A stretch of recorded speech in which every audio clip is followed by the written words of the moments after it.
Good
morning, everybody. Pastor Randy Fry from Gower Christian Church. We just enjoyed Bob Elliott on our sanctuary organ playing "Heaven Came Down and Glory Filled My Soul." And it's a good day to be together. It's a good day to be inside in northwest Missouri, out of the wind and the cold. Right here from Studio 2 Bravo at the massive Gower Christian Media Complex. Speaking of sanctuary organ, we are back in the sanctuary for worship this Sunday, November 1st. We'll talk a little bit about that later, but I want to talk to you right now about awareness. The theme for my personal devotional study this week is awareness, being aware of God's presence, being aware of God's action.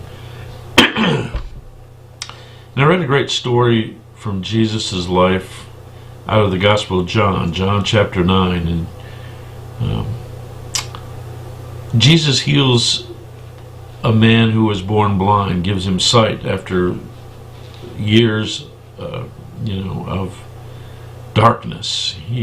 He's able to see, and of course people are amazed. They're not expecting that, and there's lots of questions about what happened, and the Pharisees get in the act. They want to know what's going on also, because it's attracting a lot of attention, and so they bring this man before them and ask him a question. And they ask him how he received his sight, and the man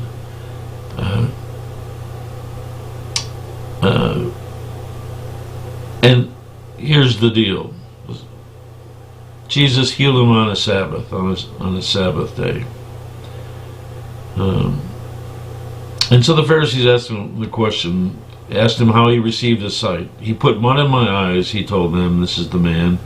"I washed and I can see."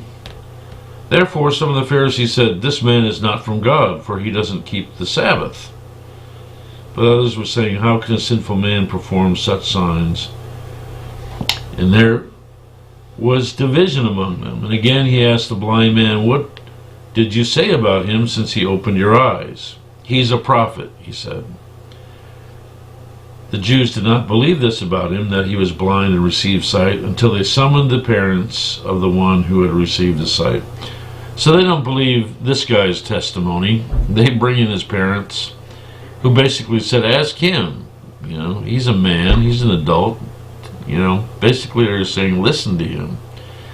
But this is the thing about our awareness of God. There's so much in our life that keeps us blind. I mean, this is the great irony of this story. The blind man sees, and eventually he becomes a follower of Jesus. And the people with sight are spiritually blind, and they can't see that what God is doing is out of their awareness, whether it's their agenda, whether it's adhering to or sometimes they have God in a box, because Jesus doesn't operate like most holy people. They can't accept that God's power worked through Jesus to bring this miracle of healing. And so that's our challenge, isn't it? Our challenge is to stay aware of what God is doing. And sometimes what God's doing goes against our tradition. Sometimes what God's doing is out of our awareness because of our distractions, what's going on with life. And sometimes our God is just too small. We just don't believe that God can do some of the amazing things that God does. And because we don't understand fully God's power, that even when it's in front of our face, even when it's right there in front of us, we're disbelieving. We don't see it. And so the challenge for us is to have our eyes open, to keep our eyes open to what God's doing, and to hold our traditions, hold our distractions, hold our preconceptions lightly, to allow our perceptions to be changed by the power of God. And that's difficult. That's difficult. But I think this is we don't want to be people with sight who are spiritually blind. We don't want to be like the Pharisees who, because of lots of things, agendas and traditions, and don't see God at work. But it's a tremendous challenge for us. But God is out there, and God is doing things all the time. And to keep our eyes open to that is so important. All right. I forgot to start my timer, but I can see that my 7 minutes is almost up. Anyway, back in the sanctuary this Sunday. We are still operating like we were in the AFC. Masks strongly encouraged, facial coverings, particularly when we are arriving and leaving, when we're in close quarters. We're going to ask you, I know you got your traditional places to sit in the sanctuary, but you may not be able to utilize those quite yet. Choose a spot to sit that's physically distant from other people by at least 6 feet. That's where we're not going to be blocking off pews or doing anything like that. You guys can figure it out. So find a spot physically distant from other people by 6 feet. There should be plenty of room right now in the sanctuary for that. We will continue to do contactless communion and offering, which we'll have the station set up that you can go to for your communion, so that we're not passing plates. But we're excited to be back in the sanctuary, and I know a lot of people have been anticipating and looking forward to that day, and that day is coming. Following worship, we will have a congregational meeting. It's our semi-annual congregational meeting where we will elect officers and deacons and deaconesses for the coming year, calendar year. So if you feel comfortable and are able to attend, please do so. If you are not comfortable in attending, we certainly get that, and we ask you to vote by email. The slate of people being voted on is in the newsletter, which you should have received already. Send us an email at gowerchristianchurch@yahoo.com. gowerchristianchurch@yahoo.com.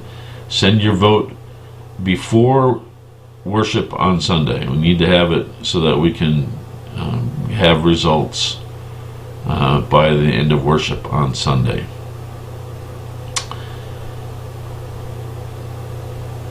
So that's the exciting news about, and may I also say, live streaming will continue. Our sanctuary is all set up for that. I think you'll be pleased with the product, the quality of the live stream coming out of our sanctuary. One other thing, prayer concern wise, is just to keep Patricia Greer in your prayers. She's a resident at the Gower Convalescence Home, and she has tested positive for COVID-19. And so family members asked us to keep her in prayers, and we certainly will do that. She's doing well, from all accounts.